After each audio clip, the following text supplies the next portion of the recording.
I believe we are recording now. Yep, we can start. All right, so thank you for joining, everybody.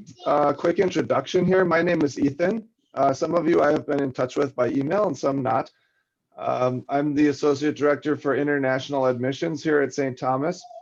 Very happy to, welcome all of you in advance to join us at St. Thomas.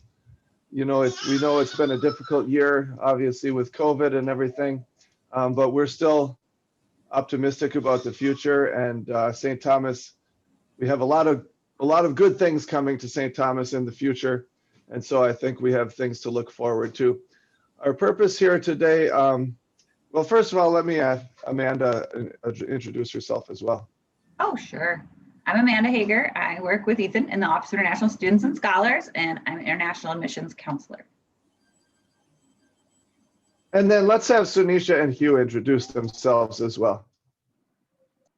Can you see my screen? Yes. Yeah, we can see. Okay, great. I made this for them. So hi, I'm Sunisha. I am from India. I'm a sophomore majoring in computer science and data analytics. I am also an international student ambassador, and I'm so excited to meet you all. Hello, everyone. My name is Hugh. I'm from Vietnam, and I'm currently a senior. I major in biochemistry, and I minor in philosophy. And while I enjoy playing badminton and piano, and I'm excited to welcome you. Thanks, guys. Very good. Thank you so much. So kind of our goal here today, we invited students to this webinar who are in all different stages of the process. So some of you are already admitted to come to St. Thomas. Some are admitted for spring, some may be admitted for next fall, and we also invited students who are not yet admitted. So it's kind of a variety of students who may be listening to this. So we're going to try to, what we want to do today is kind of give you a feeling for what it's like to be a student here. We want you to have a good idea about what type of place it is, how's the environment, what are the activities you can participate in, campus life, things like that. Feel free to type any questions you have into the chat box. And then hopefully we'll have some time for questions at the end as well. And then if you have any other questions that are maybe more specific to your situation, such as like about your scholarship or about what documents do you need to submit, things like that. I hope you'll email us separately and we can discuss those things with you directly. Or we could set up a call if you'd prefer to have a chat. We can certainly set up a one-on-one call with you to discuss your situation. Okay? So now I'm going to hand it over to my colleague, Amanda, who will introduce our location. Done. So in case you didn't know where you were going to think you might go to school, we are in the Twin Cities, and the Twin Cities is two cities. So it is Minneapolis and St. Paul, and they are together, and they are separated by the Mississippi River, which usually helps when people may not be as familiar with U.S. geography. If you say that, usually people have a general idea of where he might be moving to. But we are known as the land of 10,000 lakes because there are a lot of lakes, more than 10,000 in Minnesota. And what's really cool about the area is you get two different downtowns, so two different cities, but you also are in like a very beautiful area with lots of outdoor activities, as you can see our campus behind me. I highly encourage you, if you're a fan of Instagram, to go check out some of these accounts because it'll help you get a better idea of what it looks like here. So it's also a really great place to live in general. Every time someone does a survey about quality of life or somewhere you'd want to live in the United States, we consistently rank in the top 1, 2, or 3 positions as a state and as a city or 2 cities. So you can see here, it has been ranked the safest state in the United States. And that's really important when you are going to move away from home, that you and your family feel safe about moving here and to Minnesota specifically. We're also the second best state for jobs. And that's really important because maybe you want to do an internship or you want to take advantage of your work permission after you graduate. It's a very good place to find a job. Specifically in the Twin Cities, we are the #1 best city for tech jobs. So if you're interested in like technology fields, it's the fastest growing. So you might think you have to go to San Francisco, like Silicon Valley. Very expensive to live there. People can't even afford to live there. So I highly suggest looking at the Twin Cities instead. It's also the #2 best city for recent grads. So you know that when you enter the job market after you graduate, or if you're looking for an internship, you will have those job opportunities because there are a lot of different companies here, and we'll talk a little bit more about that right now. So you can see these are all different companies that have their international headquarters in the Twin Cities. So we have 17 Fortune 500 companies in Minnesota, in the Twin Cities specifically, because that's where everybody lives.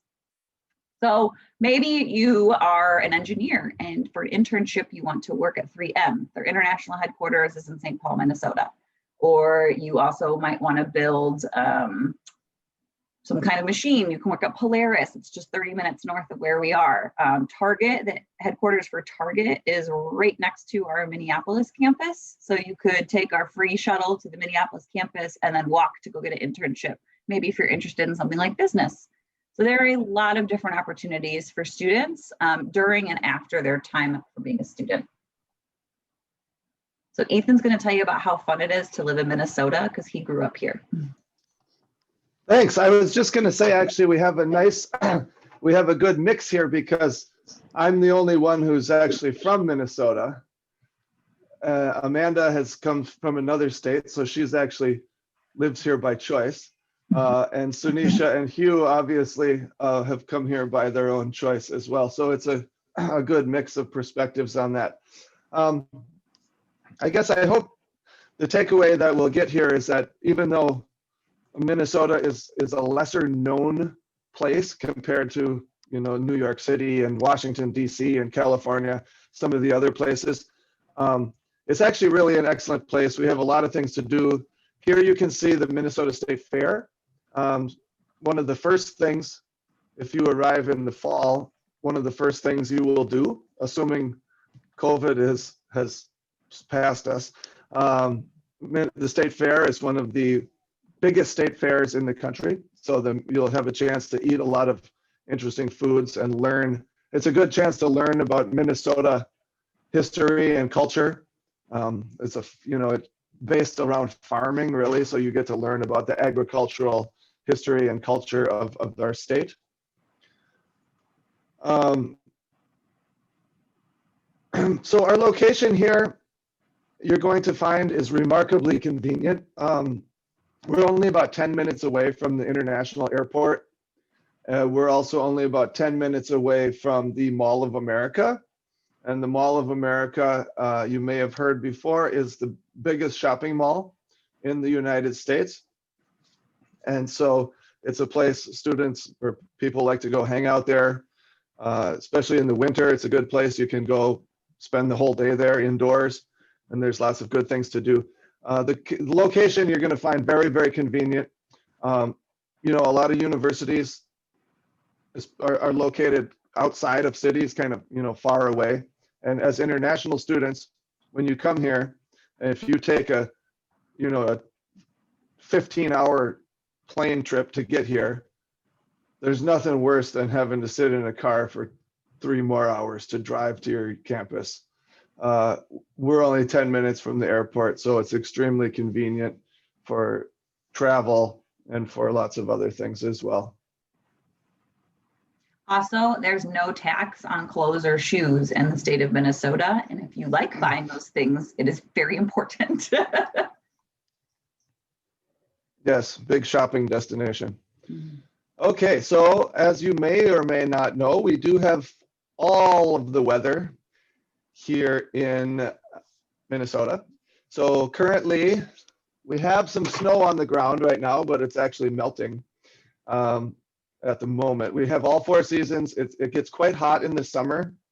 Our summer temperatures get up into the 90 degrees Fahrenheit, which would be maybe 30 something Celsius. And then in the winter, of course, it does get quite cold. We have snow and ice as well.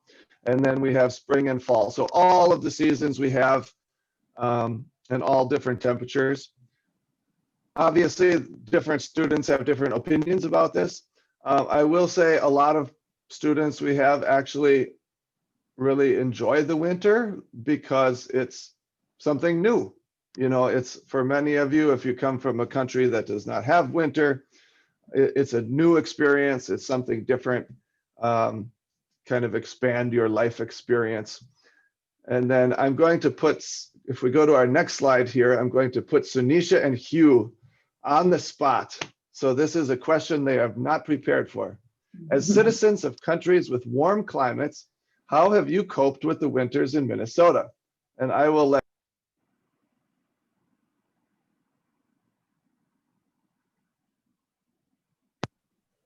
You're up, I can Sunisha go. and Hugh. Yeah, I think like the most important thing was just getting a good winter jacket, and then I was like prepared for it. Initially, it was like a lot of fun because I saw snow for the first time. But then like you sort of get used to it. Like initially, I was very worried before winters arrived, but like once it came, I think I sort of got the hang of it, and it was fun. I liked it.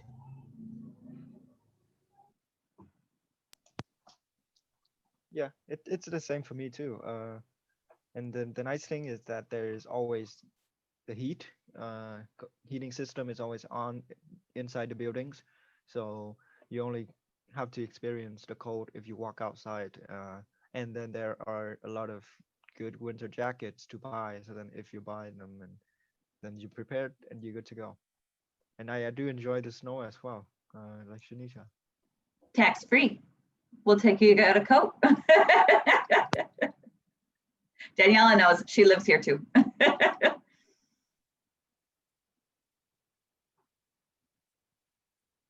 Ethan, you need to unmute. Okay, there we go. So, you know, even in the winter, people here tend to keep active.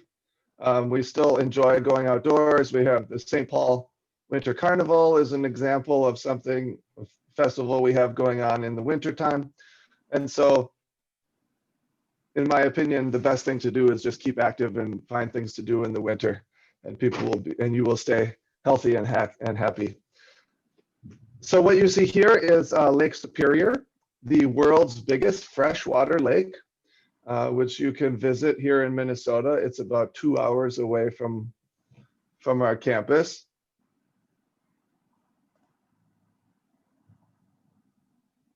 People in Minnesota, we really treasure our outdoor environment. So people are very active. Amanda already mentioned we have a lot of lakes. So fishing is very popular. Bicycling is quite popular. You can see skiing in the winter. All kinds of outdoor activities. People here are very active. We love sports. And so if you have any interest at all in getting outdoors, we have a ton of state parks. We have hiking, and any type of outdoor activity you want, it's probably available here. And the environment is very good, very clean, a lot of nature. And once the pandemic is over, we'll continue all of the super fun activities that we take students on. We do retreats. We go either somewhere in Minnesota or Wisconsin, an overnight retreat. We take students apple picking, like you can see. We'll take you to sports games. And that's all free for you guys. We just want to make sure that you guys have a really good sense of community and get out and explore those things. So we'll resume that as soon as it's safe to do so.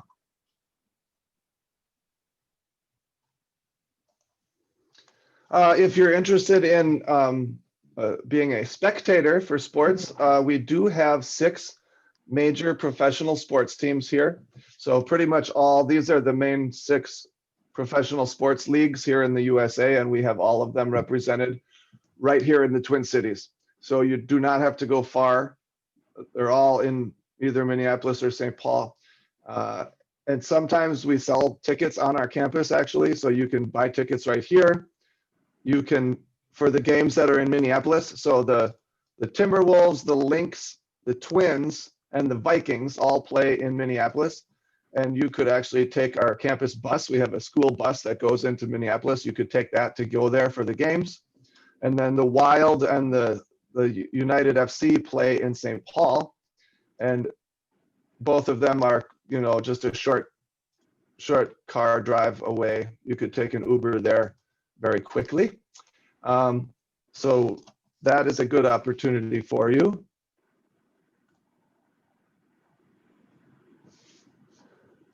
Well, looks like we have a question. Are live games planned for the next semester? That is a great question. That's a good question.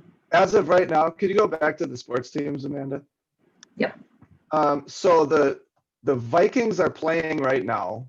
They just played yesterday. They won yesterday, as a matter of fact, or Never happens. two nights ago. Really nice.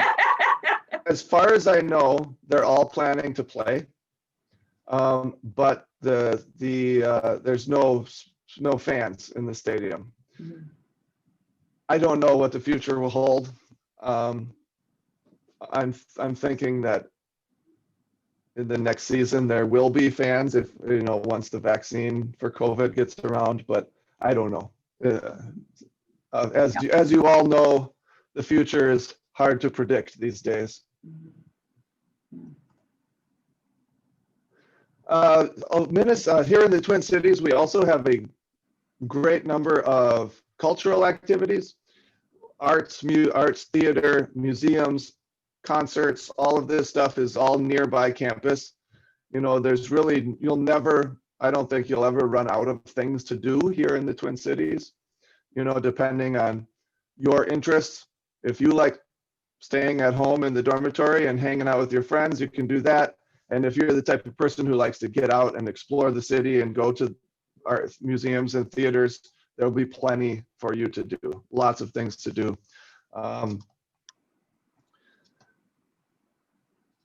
All right. Very quickly, Sunisha and Hugh, do you have anything to add about the state of Minnesota or the Twin Cities that you would like to share from your experience? I know there are a lot of great international restaurants around. I've been to a couple from my country, and you know, it's really great to be able to find your own food in the area. So that's one thing that I really enjoy. Yeah, I agree. Even like for India, there are some really great restaurants around campus, specifically around the Minneapolis campus, which you can go through the shuttle by. Also, like we talk about snow so much, and we talk about being active. When there is snow around, there are so many activities related to the snow, which we can do in Minnesota, which I think is pretty great. Very true. We talked about taking you guys snow tubing. So maybe we can do that next winter. You get on an inflatable tube and you go sledding down a sledding hill. And then they have like a little elevator or thing, whatever, that brings you back up so you don't have to walk. We'll go. We'll take everybody on the call. It's fine. Yeah, there's so many cool things you'll do. Like people go ice fishing. I mean, that's probably sounds totally crazy depending on where you're from, but we actually go out on the ice and cut a hole in the ice and catch fish. And ice skating, I know we have at least one ice hockey player on the call here. Minnesota is known as the state of hockey, so that's one of our favorite activities as well. So a lot of new things that you may have never experienced before. Yeah, Good we point. went to Thank you, ice Sunisha. castles. Oh yeah, We the went to ice ice castles last semester. It was so much fun. Yeah, we'll definitely have to do that again too. Yeah, don't worry if you don't know where to start, because our office will take you places with students like Sunisha and Hugh. They come with. So you'll definitely have a group of friends and a ton of activities already planned as soon as it's safe to take you all to do those things. We're now going to tell you a little bit more about St. Thomas. Maybe you know some of this information, maybe some of it you'll find that's new to you. So this is our campus. As you can see, if you have not been able to visit yet, there are a lot of good virtual visit options where you can actually walk through the campus or do videos, things like that, that we can share with you as well if you aren't physically in Minnesota right now. Thank you, Amanda. I just want to mention about on that note. We actually have a cell phone app that's a virtual tour app, and there's two options. One is if you come to campus, it's kind of like a self-guided tour where you can walk around. But also, if you're not able to come to campus, it also serves as kind of a virtual tour option. I would encourage you to download that as well. If you go to the App Store and search for University of St. Thomas, you should be able to find that. It's purple. That usually helps. If it's purple, it's us. No. Yep. Yeah, so a little bit more about St. Thomas that you can also probably learn through our app. We are pretty old, founded in 1885. We were founded we are a private Catholic liberal arts university with very strong STEM programs. It's really important for all students from all different backgrounds to know that everybody is welcome here. It's about 50% of the students that identify as Catholic, and every other religion is also represented on campus.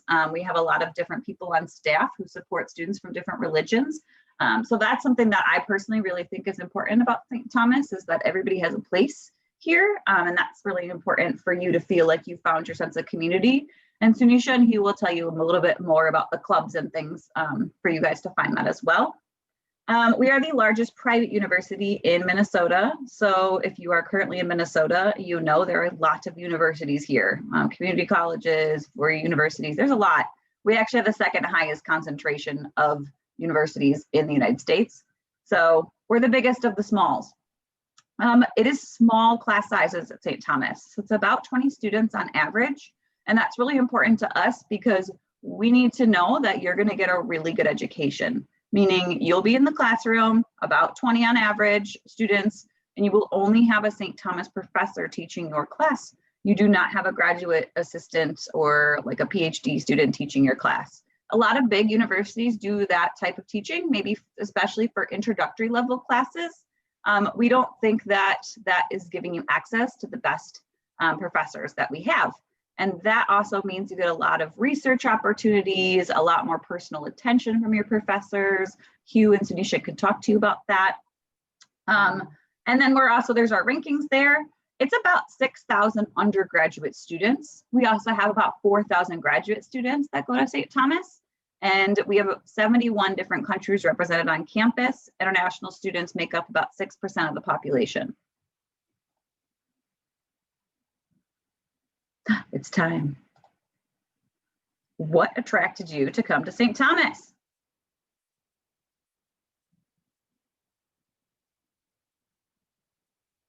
Go ahead, Hugh. So I can say for me, the biggest thing that I was looking at when I was choosing schools was how close the community is, how together the people feel, and how welcome I would think I would be there. And so after I look at St. Thomas and looking through the website and learn about the commitment for the common good, I was really fascinated by that, and I thought, well, maybe this is a community that I would like to be in, that I would feel welcomed at. So that's one of the biggest reasons I chose St. Thomas. Thanks, Hugh. How about you, Sunisha? Yeah, I came to know about St. Thomas through a seminar like this in my city. So what attracted me like right off about St. Thomas was the personal goal, like the mission of St. Thomas, and how much it aligned with my personal beliefs. Like you said, it focuses on advancing the common good. St. Thomas believes in creating a culture of care and support, and that's something that I was all for. So that's something that initially just drove me towards St. Thomas. Another thing I liked was the size. Amanda just mentioned about like the number of students, and I think like it's just the right size. It's not too big, it's not too small. And I thought like this is somewhere that I would feel the sense of community. So that was something that attracted me, and I love purple. That's important. We wear a lot of purple, so you'll also get a ton of free t-shirts when you come. It's just silly. Yeah. It's silly how many.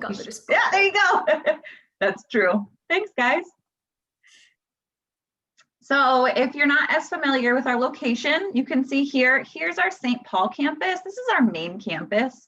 And we do, there's another part of campus over here, and it does back up to the Mississippi River. So you can literally walk outside campus and go hiking and walking along the river. It's super beautiful. And then we do have that free purple shuttle bus that we've mentioned, and it picks up in front of the Student Union, and it takes you to downtown Minneapolis, to our Minneapolis campus. And then from there, you can get around everywhere very easily. And that shuttle leaves every 20 minutes. So you always have access to it as a St. Thomas student. And then as well, if you look at this side of campus, these buildings are all connected underground through tunnels. So maybe it's snowing outside and you're sad and you don't want to go outside about it. So you can go to your classes underground. So that's a really good option that a lot of people in snowy areas have built into their buildings. This is us in winter. It's actually very beautiful. We make a huge holiday tree and put it in the middle of our student union. That's like a big tradition we have. But the winter is beautiful. So if you're scared, it's okay. Don't be. We'll be fine. This is our student union. It's actually ranked as one of the top 10 in the United States. A student union is a very important place for university life in the United States. It's kind of like the gathering place for clubs, for meetings, for eating. It's really important when you go to school in the United States that you get involved outside the classroom because that is important to our culture and important to your experience here, that you have leadership and learning that occurs on your campus with your peers or other people on the campus. And the student union is usually where that kind of stuff happens. We also have a very nice recreation facility that was built in 2011, and you have access to this as students as well. It is still open right now with COVID safety measures in place. And then we do have 3 different libraries. This is the one that is on the St. Thomas campus, looks a lot like Harry Potter, which I think is awesome. And so this is a great place to study. There's also a coffee shop in here as well. And then if you are in math, science, engineering, this is kind of where your classes will be. We do have state-of-the-art facilities because we are highly ranked for engineering. It's also really great for maybe science research. Hugh spends a lot of time in here. I think Sunisha does as well. Hugh actually gave me a tour of this space when I first started. So definitely a very cool place to get some help with classes or research or to meet with your professors. And then this is our Minneapolis campus. So you can see here, this is St. Thomas. It looks very similar to our St. Paul campus. And the purple bus will drop you off right around here. And then you see the Skyway system. And so the Skyway system allows you to walk from every single building in the downtown of both Minneapolis and St. Paul inside. So everybody kind of hangs out in the winter up there. There's restaurants and coffee shops and things to do right off the Skyways. And so it's kind of fun. It's like a very cool environment in the winter, especially. And then the international headquarters for Target is right behind this building over here. And so if you did want to do like a business internship with Target, very easy to walk to them. The street over here is where a lot of other fun activities are. And then a lot of those companies I showed you before, their headquarters are also down here. Question time. What is your favorite place on campus? We'll go Sunisha, then Hugh. So we have been talking about the Anderson Student Center a lot, and that's actually my favorite place. You can see me here in the picture. That's me in Create Space, which is also in the Anderson Student Center. I love the coffee shop there, Loft. So I hang out there a lot. What's the Create Space, Sunisha? Oh, the Create Space is a really fun place where they have all this like creative equipment and they do like a lot of activities. So like painting stuff, stitching stuff, and a lot of other things. Thanks. How about you, Hugh?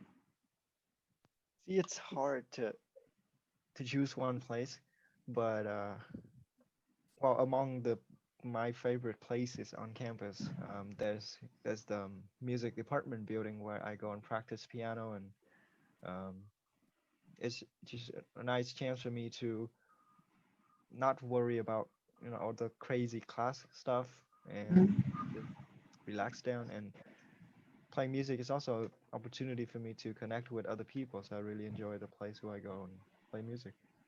But there are also other places that I really enjoy, such as the gym where Badminton Club meets. I really enjoy Mhm. badminton. And also my research lab because I get to do fun science. Awesome. Thanks, Hugh. Don't know why the PowerPoint's having a moment.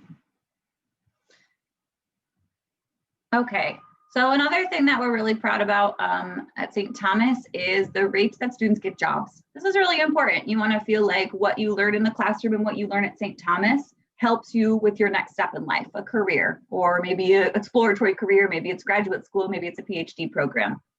And so 95% of our graduates are either employed or going to graduate school within a year of graduating. I am not from Minnesota. And so when I chose to go to St. Thomas for my graduate program and move here, I chose my program, I'll be honest, because of that statistic. For my program, it was at 96% for graduates from my specific program. And look, I have a job full time, it works. So I can be your shining example of the fact that you really do get good connections when you go to St. Thomas because it's small and personalized. People will know who you are and you'll be able to share with that over a period of 4 years. We also have a lot of internship opportunities. We are a CPT friendly school, and that's a good thing to ask when you're looking at schools. Can you do internships as international students? Yes. And we'll help walk you through that process, what that looks like for you. As I mentioned these companies before, these are the companies that come to campus to recruit students like you for an internship or maybe a full-time position. This is important. We actually just had a student who went to an internship fair, just like the one you can see on the screen with a bunch of different companies. He didn't end up getting that internship with them, but a year later, when they were hiring full-time, they remembered him and he just got the job full-time, international student. So it matters how you present yourself, what you put yourself in situations that could maybe potentially lead to something in the future. Because as international students, you bring your perspective, and that's really important in the United States for people to have a diversity of perspectives. So definitely recommend going to things like that, like career fairs. You can see here the best employment in each state for each college. So who has the highest number of students who get full-time jobs? And for Minnesota, it's St. Thomas. Like I said before, there are a lot of different colleges in the Twin Cities, a lot. And so the fact that we rank #1 above those other colleges, it means that that personal attention works, that we are able to help guide students as they go through their career here. And then afterward as well, with the access to alumni resources and career development, that's a big deal. Oops. Ethan's going to tell you all about campus life. Sure, thank you. So campus life, we do have a very beautiful campus. Again, those of you who haven't had a chance to visit yet, I think when you finally have the chance to set foot on campus, you'll be impressed. It's kind of a place where you arrive there, you go, wow, it's so beautiful, like everything, even though it's right in the city, it's very quiet and peaceful and green, and so very comfortable place and a great place to hang out. Here, what you can see in the photo here in the background is these are the dormitory buildings we call residence halls. And I will talk just a moment about on-campus housing. I know we had a question about that in the chat. Here's a few of these are some of the activities that you'll find on campus. This is an old tradition we have at St. Thomas, which is really special, especially for our international students. When you arrive, one of the first things you'll do is this ceremony that we call March Through the Arches. And so it's kind of the welcoming ceremony for all of our new students. And you will all wear purple t-shirts and line up outside of what the arches here. The arches is kind of a symbol. It's one of the most famous spots on our campus. And then all the new students will together march into the campus, and you'll be welcomed by the other students and faculty and staff. And international students will be carrying the flags from their home countries. And so it's really a fun event and your first taste of campus life at St. Thomas. And then when you graduate, you walk out of the arches, and international students also lead that procession. So it's really cute. Friendship Family is a program that we have that's run by our office. This is a chance for you to get kind of partnered up with a local family. You don't live with the family, but the family may, invite you over to their home for Thanksgiving or Christmas or birthdays or some other family activities that they have. And it's really a great chance for you to learn about what life is like in a local family here. Because sometimes the actual family life is different from student campus life. And so this gives you a chance to learn about that as well. Sunisha and Hugh, do either of you have experience with the Friendship Family? Yeah, I do. Oh, go ahead, Sunisha. Yeah, I actually had a great experience with my Friendship Family. I went over for Thanksgiving, for Christmas, for Halloween, and they decorate really well. And it was really nice to just, have sort of a connection there. And like my Friendship Family, they would like bring me things on festivals. Like the lady, she used to make cookies and everything, and each time she used to make them, she used to bring them for us. So it was really nice to have sort of like a sense of belonging there.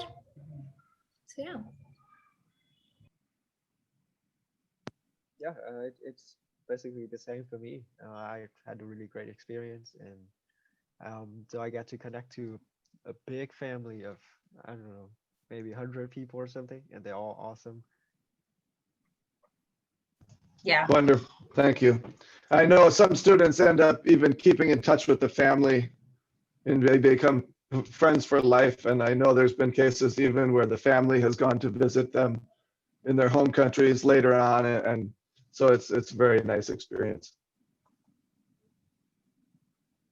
International dinner. This is kind of our biggest international event that we have every year. It's a big kind of semi-formal dinner where international students and not only international students, but anybody with an international connection of some sort has a chance to show your culture from your home country. And students wear their traditional clothing. Students give performances from their home countries. And it's just a very fun event that we do every year. You can see Hugh, he's right here. There we go, Hugh, good job. Campus housing. So this is, a lot of students have questions about this. Beginning in fall 2021, we do have a 2-year residency requirement.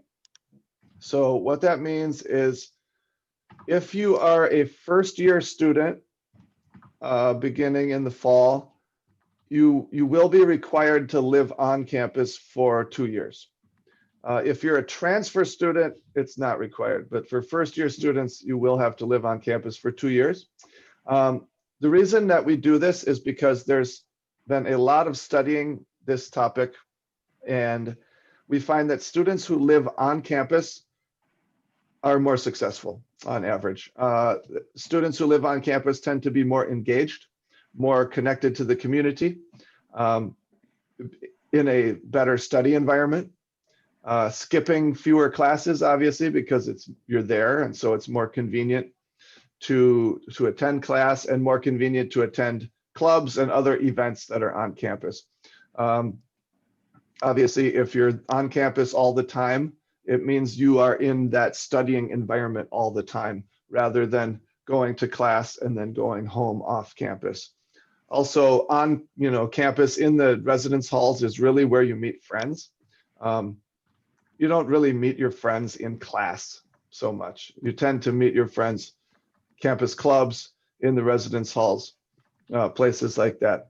So we have two main styles of housing. One is called traditional housing, which is what you think of as a dormitory, where you have one room with two students living in there, and then a shared bathroom and shared kitchen facilities for the whole floor. And then we have what we call apartment style. Apartment style, is just what it says. It's an apartment where you have maybe three to five students living in one apartment, where you each have a bedroom. Like the picture on the top right there would be apartment style. You have a kitchen, bathroom, and then bedroom for each student. Typically, the first year students will live in the traditional housing, and then older students will live in the apartment style housing. If you go to the next slide, you can see we have two brand new residence halls that were just completed this year. And so these are really state of the art, very, very modern, top of the line facility, really beautiful. And they have kind of a new style that is popular now on universities, which they call either a cluster style or a pod style, where essentially it's a traditional dormitory, except rather than having a long hallway where the whole floor is just one long hallway, it kind of looks so old fashioned, and you have doors and shared restroom on each floor. It's more of a pod style, so the rooms are clustered in little communities where you can see there's 1, 2, 3, 4, 5, 6, 7, 8, 9 rooms that are clustered around a shared restroom and maybe a shared living space. And so that kind of serves as a little community for you. And that it's almost like a big apartment kind of. And so you may have a chance to live in one of these new buildings. Otherwise, we do have the older buildings as well. So, there's a different environments when it comes to campus housing that you can choose from. And the cost can vary as well. Of course, the new ones cost a little bit more than the older ones. Sunisha lived in one of the more traditional dorms. Mm-hmm. Yes, could you talk to, a little bit about your campus housing experience? Yeah, I lived in Grace Hall, which is one of the older ones on South Campus. And I actually really enjoyed living there. I was supposed to have a roommate, but like she didn't join. So I actually had a single room, but I still had like a great community, because like for each floor, there's a residential advisor, and we have like a lot of events for each floor and for the building community. And I think like all the time in the basement, there was some event or the other happening. So there was like a great sense of community, and I did meet a lot of my friends there. So yeah. Thanks. The other thing too is that the resident advisors could be domestic US students, they could be international students. We have like 3 or 4 who are doing it this year. So if that's something that interests you, you do get free housing as a part of that job. So that's a very good opportunity if you like leadership positions.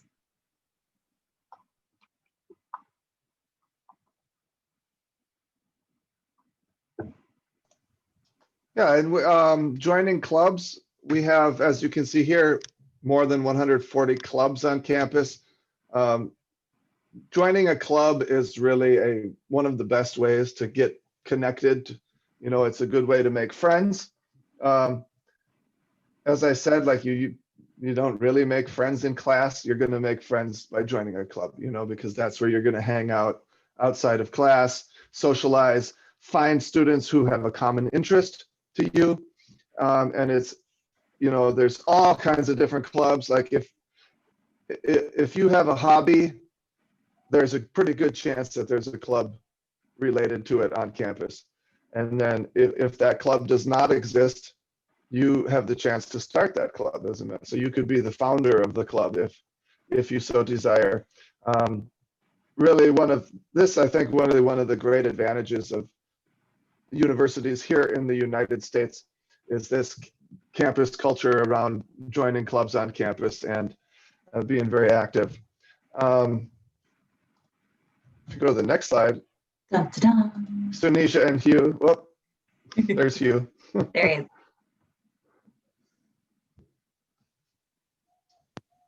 Go ahead, Hugh. For me, I mostly participate in only one club, which is the Badminton Club, and I'm the president of the club.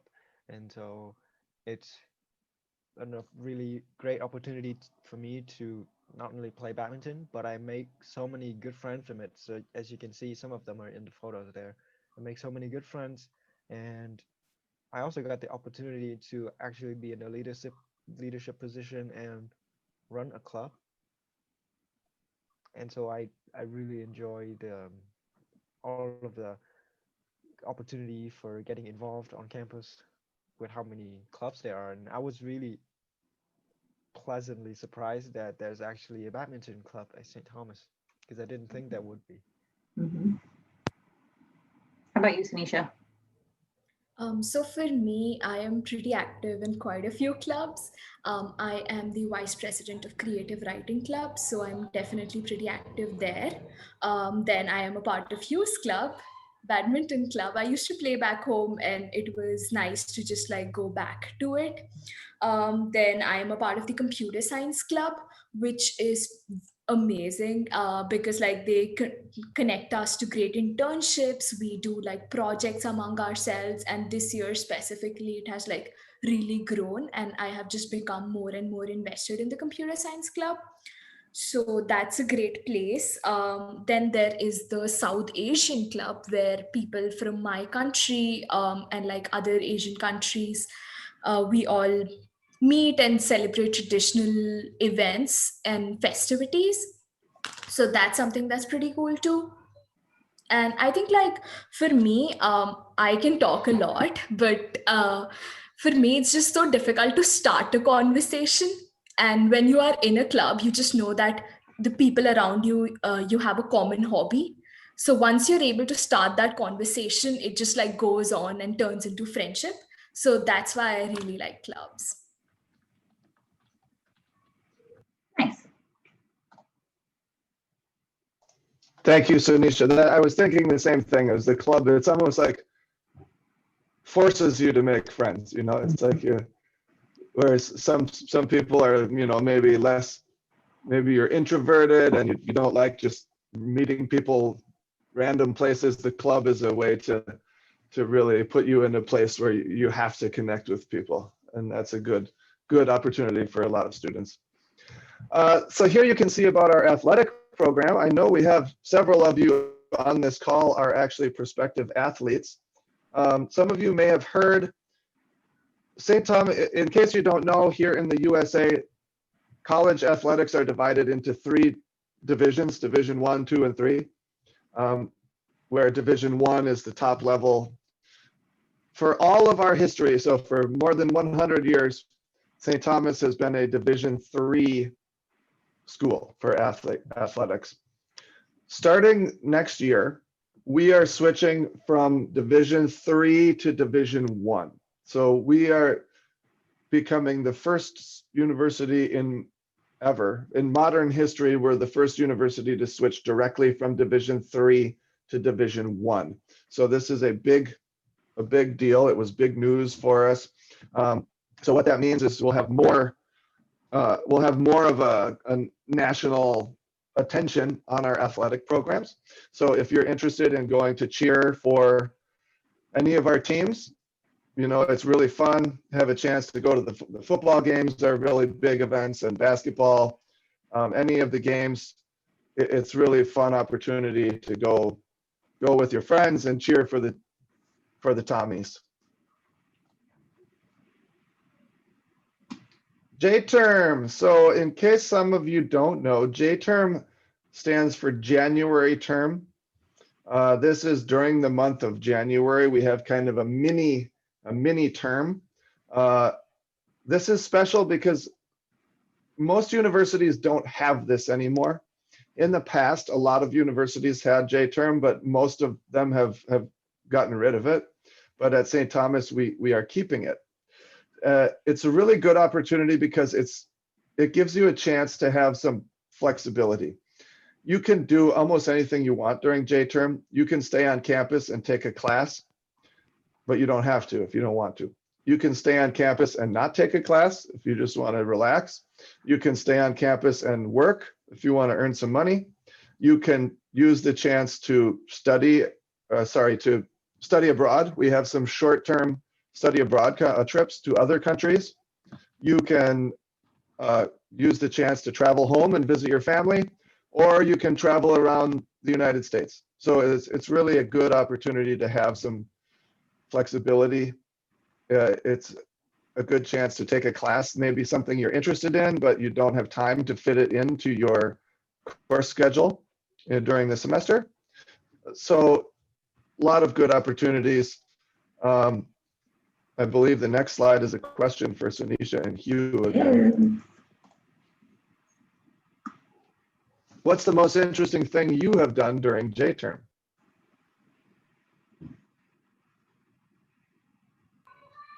I can go. So I'm a sophomore, so I have only been in St. Thomas for one J-term. So I took a class and on Christmas Eve, I went to Minnehaha Falls with my friends. That was a lot of fun. It was like completely frozen and we were just standing there shivering, clicking pictures. It was fun. And so at my job, like my supervisor really enjoys telling me about things that I can do in Minnesota and in the US, so that I love the US. So he was like, he suggested me to go sledding. So during J-term, I just started to go sledding like once. He was like, you should try it, you'll love it. And I went once and it was so much fun. And I went sledding like so many times in January because like you have a lot of time at hand because like the classes aren't so hectic and you can work more. So yeah, that's what I did. Thanks, Anisha. How about you, Hugh? I've only spent one J term in St. Thomas so far. The other two J terms, I've been going home as well. So I have a lot of fun at home. But when I stay at St. Thomas, that was my first year, and during that time, I was working on working on a proposal, a grant proposal for my research, so that I would get funded to do research. And then mostly I just stayed on campus and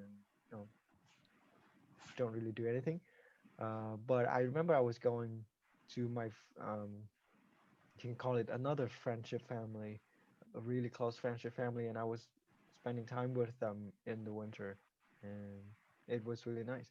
But I didn't do anything particularly related to the winter time when I was staying. That's okay. I think it's a great opportunity for international students to be able to go home for a whole month. And so that's great that you've been able to do that.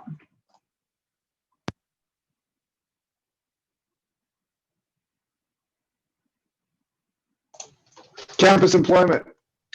I would encourage all of you to consider taking a campus job. International students are eligible to work on the campus up to 20 hours per week. So just so you know, you are not allowed to go take any job you want off campus, right? That is a violation of your visa rules. It's very strict, actually, so please don't get a job off campus. You can get an internship that's related to your major, but you cannot just go like be a waiter or waitress or something like that. On the campus, you're allowed to work 20 hours per week during the semester, up to 40 hours a week during holidays, and that includes summer and J-term. So during J-term, you can work up to 40 hours per week. So that is a chance to earn some extra money if you'd like. The potential income I put there, this is kind of on the high side. You know, if you worked a lot, you could earn up to 10,000. Most likely you would earn less than that. But that's a potential. And the next slide, you'll see there's a lot of what type of jobs are available.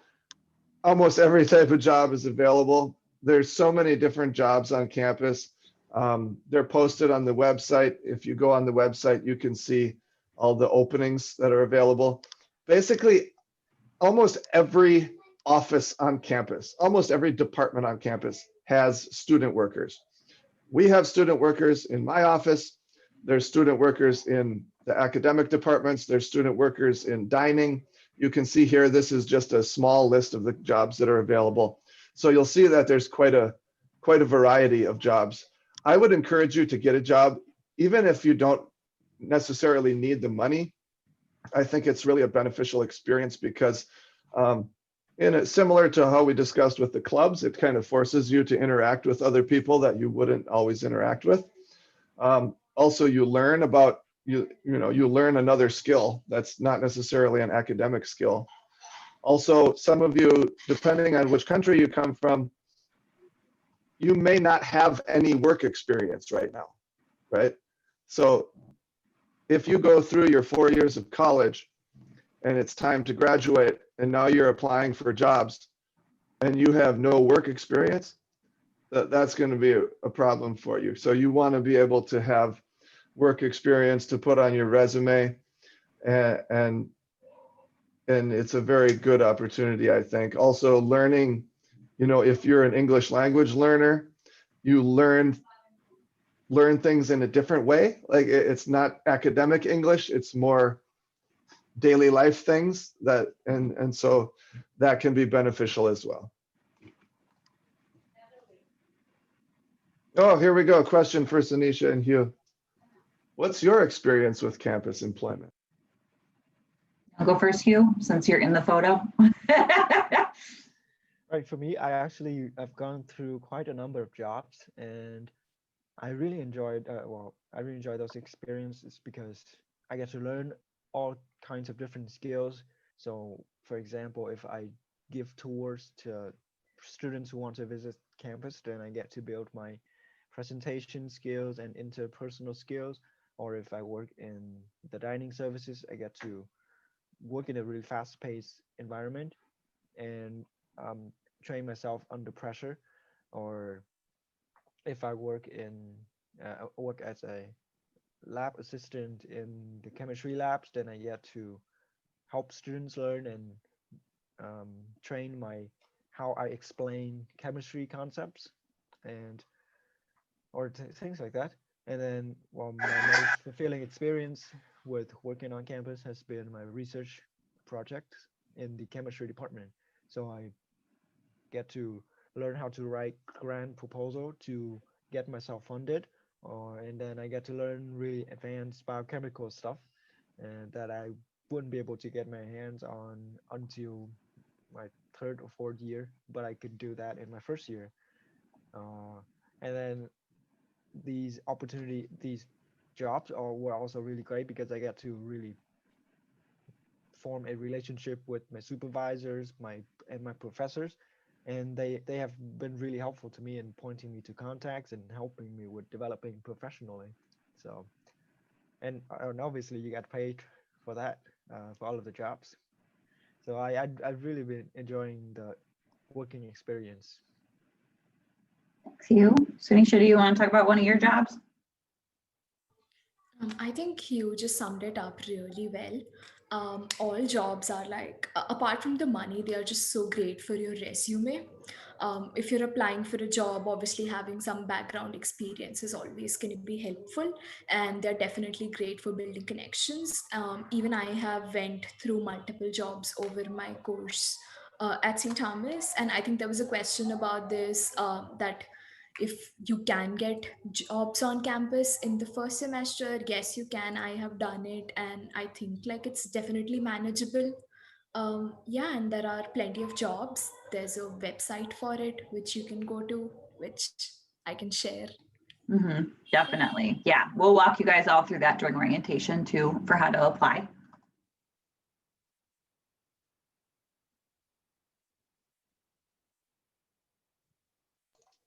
Okay, here's, you can see our office. So this is one of the benefits of being an international student is you get some extra support, extra attention from our team. So we're called the Office of International Students and Scholars. we kind of have two roles. One is recruiting and admitting new international students. And then also once you're here on campus, providing support to you in various ways. So the biggest thing we do is immigration advising. So any questions at all you have about your immigration, like visa, making sure that you're following all the rules, any of that stuff, you always want to come to us. And we will also do our best to kind of keep track of you throughout your time at St. Thomas and make sure that you're following all the rules, make sure that everything is in order. You know, if you want to apply for OPT or CPT, in case you don't know, OPT and CPT are options for international students to do internships off campus, essentially. We help you apply for that. If you want to get a social security number, we help you with that application as well, and lots of other things. We do orientation. So when you arrive here on campus, we have an orientation week where we give you all the necessary information that you need to be successful. And then cultural activities that we mentioned, such as friendship, family, and other activities as well. And then so much more. And I think what I hope you gather is that, you know, we'll be your friends as well. And you can see that we like to keep in touch with our students, and our office is always open to you, and it's a place where students like to come and hang out throughout your time at St. Thomas.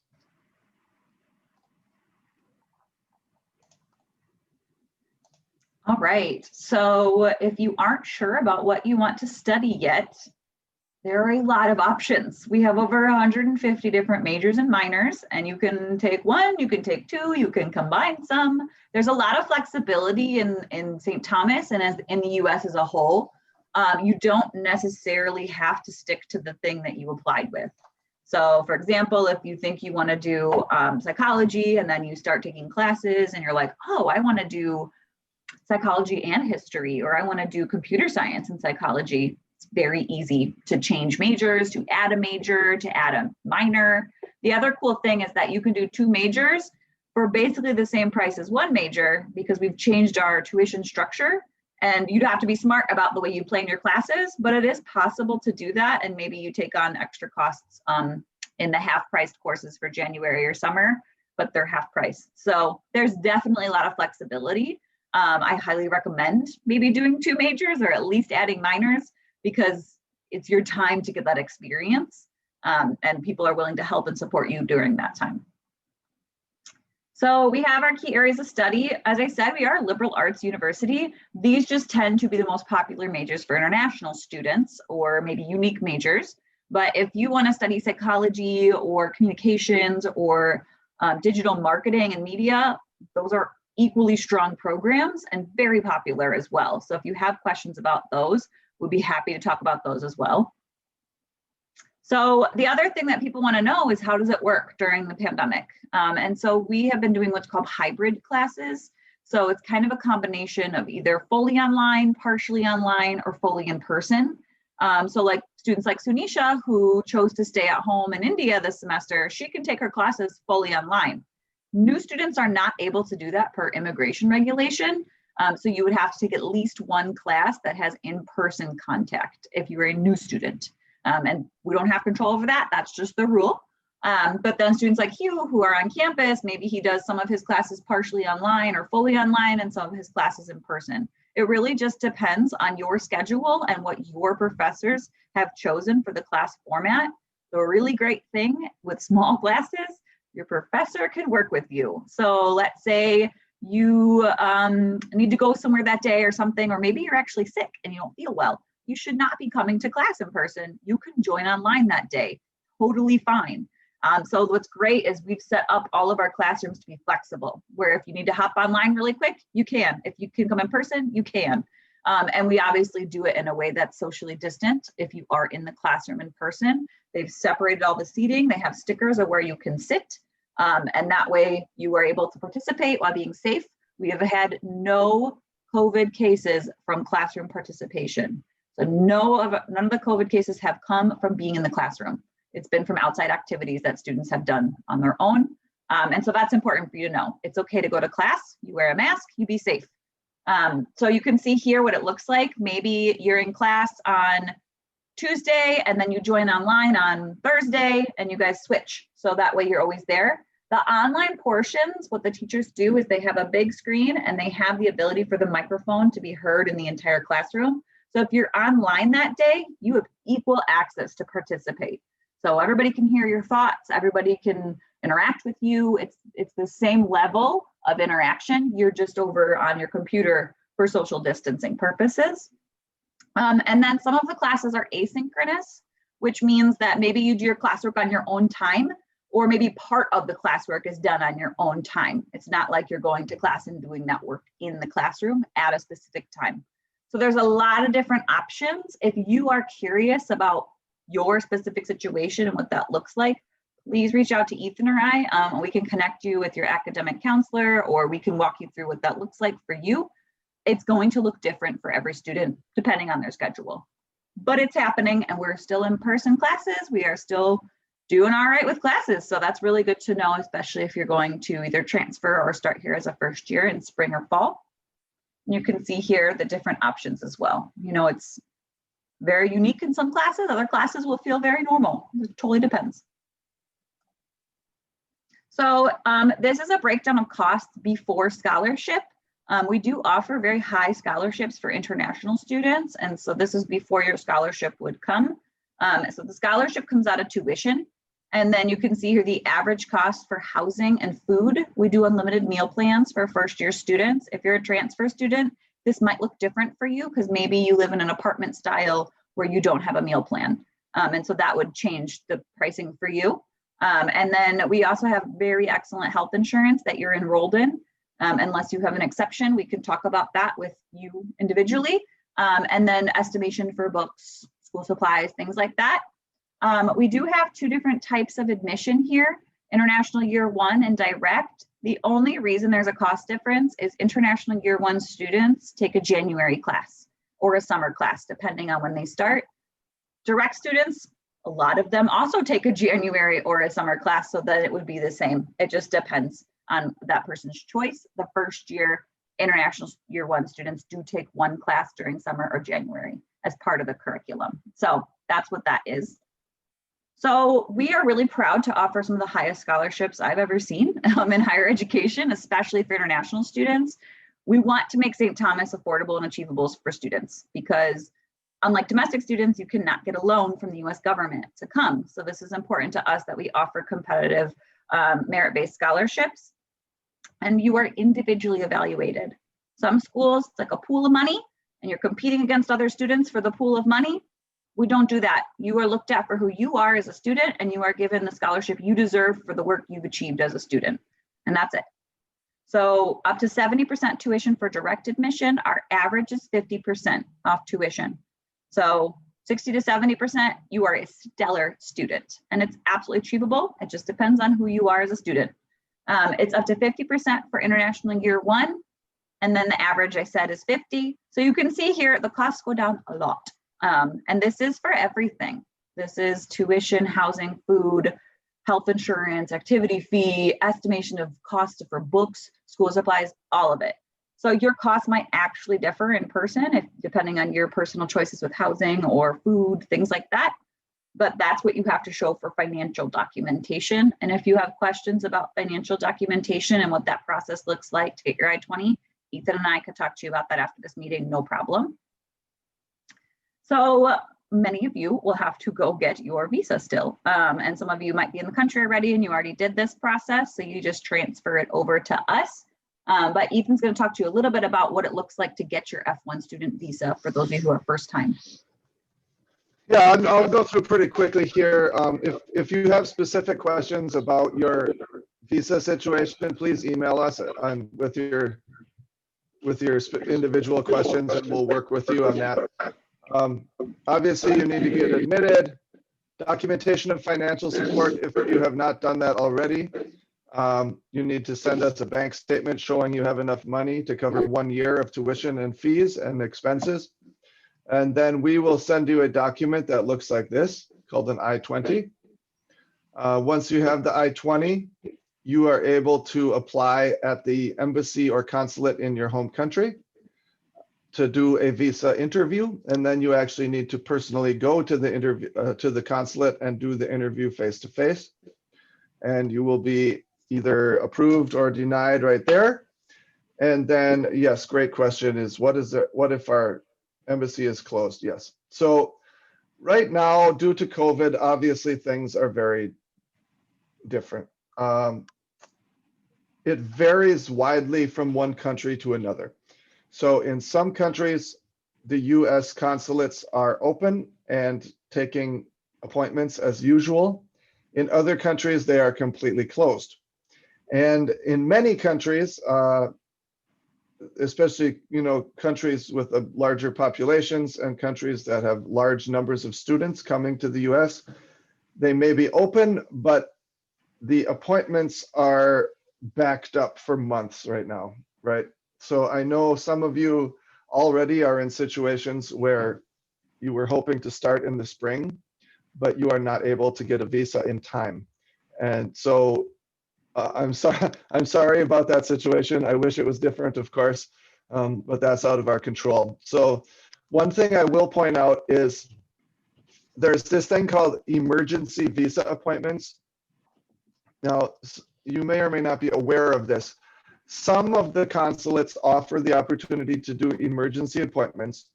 It has to be within 60 days of the start date on your I-20. So if you're planning to come in spring, it may be worthwhile for you to check with the embassy or consulate in your home country to see if they will take emergency appointments. And you would have to do it probably in December or January. It varies from one country to another.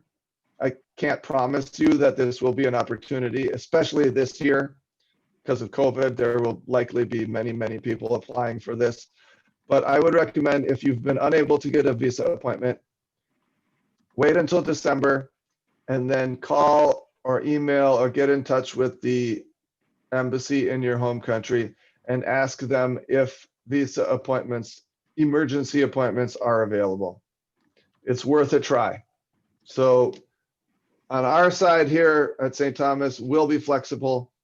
If you get your visa, January 29th, we'll make it possible for you to come. But keep in touch with us throughout the process. Those of you starting in fall semester, I'd recommend getting started early. Do not wait until the last minute, to get everything in. Keep in touch with us. We'll help you through the process, but get your financial support documentation in early, and then we'll work with you on that. On the next slide, you can see some resources about visas. So the left one is our St. Thomas website. If you go to our International Students and Scholars webpage, we have a section. This will give you the step-by-step instructions. Where do you go to apply? How do you pay the fees? One-by-one steps. And then the other one is from NAFSA, 10 points to remember when applying for a student visa. This is just kind of some general advice about when you go to the interview. So I would encourage you to go to that webpage, read through those, just so you know kind of what's expected of you during the visa interview. Obviously, I don't want you to try to lie in the interview or, anything like that. But it's good to be prepared and just kind of know what the visa officer is expecting of you. And be knowledgeable. Like the fact that you're on this webinar right now is a good step.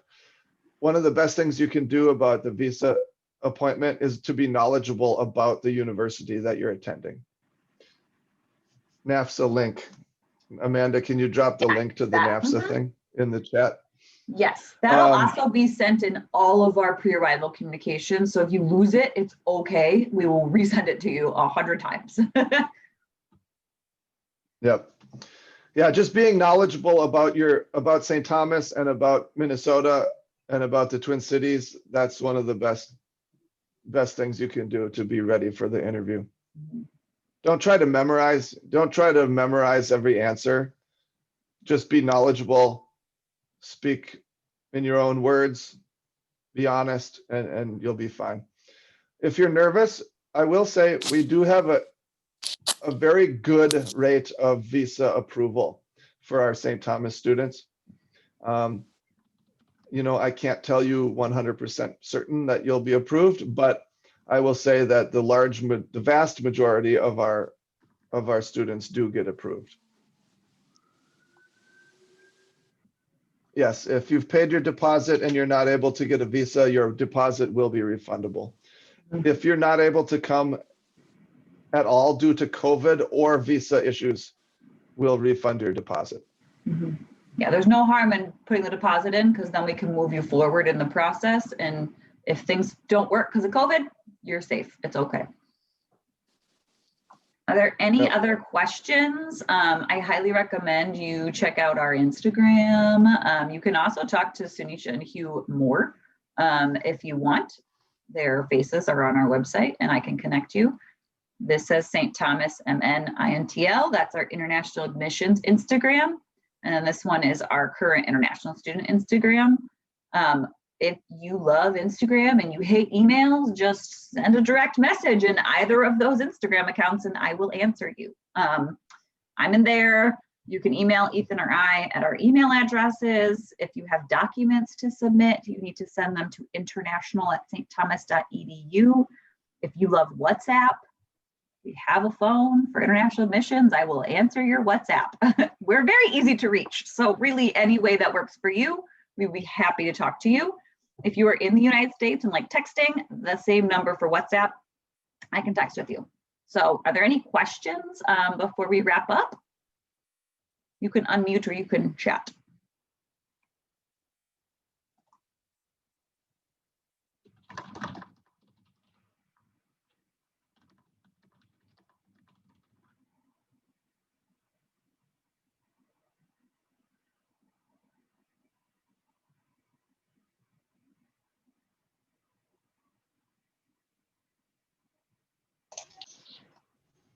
Okay, I just want to say thank you to everybody for joining. It's really great. I hope that you've learned something useful for you, and I hope you'll understand that we have a welcoming community here at St. Thomas, and you're very welcome here. If you do think of any other questions, as Amanda mentioned, there's lots of ways to contact us. Yeah, thank you, Tanisha and Hugh, and thanks everybody else who joined today. Bye. Thank you. Bye. Bye, Ethan. Bye, Abdullah.